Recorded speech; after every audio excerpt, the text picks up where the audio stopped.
The most painful stage of a narcissistic relationship is when this evil person decides to discard you. They treat you horribly and the monster inside them comes out. The reptilian side lives on surface and you get to see the darkness as it is.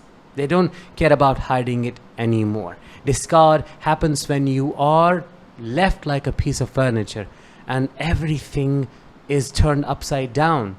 Discard is when they end a long-term relationship and leave you for no fault of yours. If you have been through discard, you may already know what I'm talking about. But if you haven't been through it yet, if you're on the cusp of being discarded, this episode is going to train you for what is coming, because the narcissist that you're dealing with is going to change. Everything is going to change. And most of it could shock you to your core. I am Danish, a psychologist and a narcissistic abuse recovery professional. In today's episode, I'm going to talk about 5 scary changes a narcissist shows when they discard you. If that sounds interesting, please subscribe to my channel, because your subscription may help in spreading awareness about narcissistic abuse. Scary change number 1. At the end of a narcissistic relationship, this toxic individual changes into a totally detached, unrecognizable stranger who has had no connection with you whatsoever. When a relationship ends, there is amicability, there is cooperation. Most importantly, there is respect for all the time a couple has spent together. They may have children, they may have other things that tie them together, and they very respectfully do the fair division, and that's how it ends. But in a narcissistic relationship, you will see this evil entity fighting tooth and nail, even for the petty things, the most insignificant things like pots, spoons, pennies. Why? Because they are vengeful, they are punitive, they are rebellious, they want to take revenge, they're envious. Now that you have been totally devalued and they blame you for all their failures, they justify their hatred towards you. And that is what you are going to experience. Change number 2. It will feel like an alternate universe. You will see a reptilian-like individual with no empathy whatsoever for you. You will try to search for the person you fell in love with, the person who kissed you before going to sleep every single night, the person who wrote you those letters, the person who promised that they are never going to leave you, the person who went to couples therapy to change, the person who did things to give you false hope, but you won't find him or her anywhere. They will be the opposite. They'll be callous, they'll be cold, they'll be disinterested in your pain. They will just ask and ask. That's what they have been doing. But now they'll more overtly do it, and they will come after everything. Custody, finances, your assets, your businesses. You have to save them at any cost, because they are going to fight you real hard. Scary behavior number 3. Now they will openly, quite shamelessly involve their other source of supply, their new partner, their replacement, who is now better than you all of a sudden. All the years of hard work that you have put into the relationship, they aren't counted. How you sacrificed for your children, for the family, that is not taken into consideration. This new person who is seemingly better than you, of course, according to the narcissist's crazy head, is now used to triangulate, is now used to poison your children against you, because the narcissist has fed him or her the story that they are the victim, they are the sufferer, they are the one who has been violated, and they fight on their behalf. What does that make this new supply?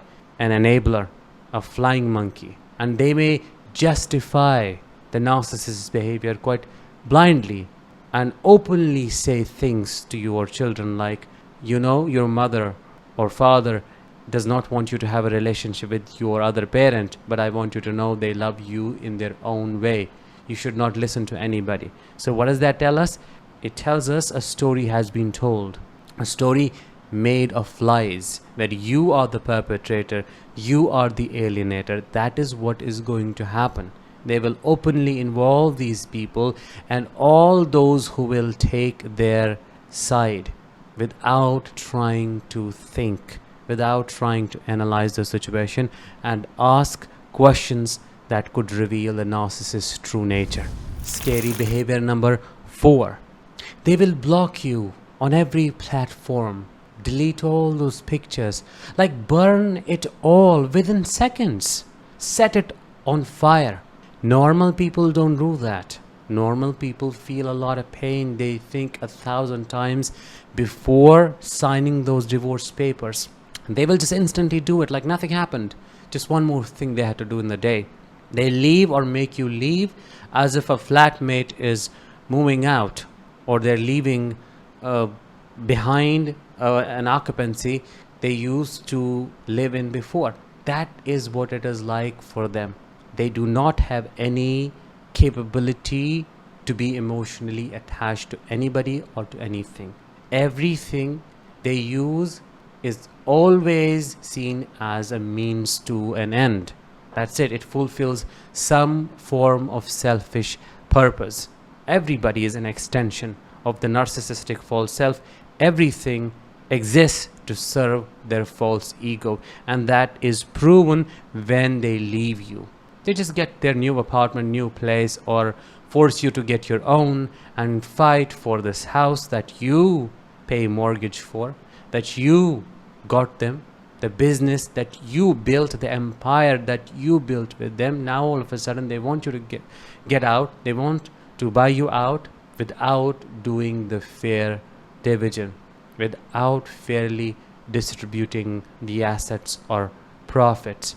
They will try, if they can, they will try to not allow you have any parental rights, because they think you are a bad parent and you're going to destroy their children, since they are the sane one in the situation.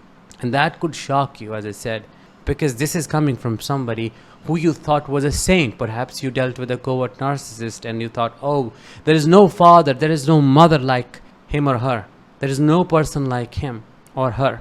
And now you have to see the opposite. You have to face the truth, and truth sometimes is extremely difficult to swallow. Number 5, and the last one, they won't give you any closure. If you're trying to get a hold of them, if you're trying to call them, if you feel emotionally torn apart, if you want to give it a try, let's say you want to go to church, you want to involve religious people because you believe there is hope, God is hope. I respect you, I understand you, I honor your decision, but let me tell you this: nothing, no power on this earth and beyond can change this person, because they don't want to change. They don't see a problem with their behavior, and they won't give you any closure. They will treat your tears, your pain, your suffering as a burden. They don't want to do anything with any of that. And if you come knocking at their door, wanting to have that last conversation, you want to call them, they won't listen to you. They will just use that as an example before their new partner, new person. See, this is the crazy ex that I have to deal with. That's how they call you crazy. On that basis, they're able to label you crazy and say, it's their problem. They can't move on from me. I don't know. They just want to keep me stuck. That is how they will shape it. That's how they will shape the narrative. And that's the reason why you have to create your own closure, because the source of your pain cannot be the source of your healing. I know you want to ask so many questions. I know you want to go back and ask, like, why did you do this? How come you were able to change your interests, your hobbies, the way you clothe, the way you talk, the way you live overnight? Where is that person gone with whom I lived for decades? How is it possible? They won't tell you how, because they are like a cloud. They can shapeshift instantly. It's their behavior, it's their personality, it's who they are. So please, you have to work on getting your own closure by healing your moral wound, because moral wound was given to you from all the betrayal. The betrayal beyond infidelity, the betrayal right from the beginning until the very end. That's what you have dealt with, and that leaves you with a lot of grief. If you want me to help you with overcoming the betrayal trauma, join my workshop, which is happening this weekend, July 7th. In this workshop, I'll help you learn how to trust yourself and others once again so that you can move on. With that, let's bring this episode to an end, and you can find the link for registration in the description or click the I button above. I'll talk to you in the next one. Until then, as always, let the healing begin and continue.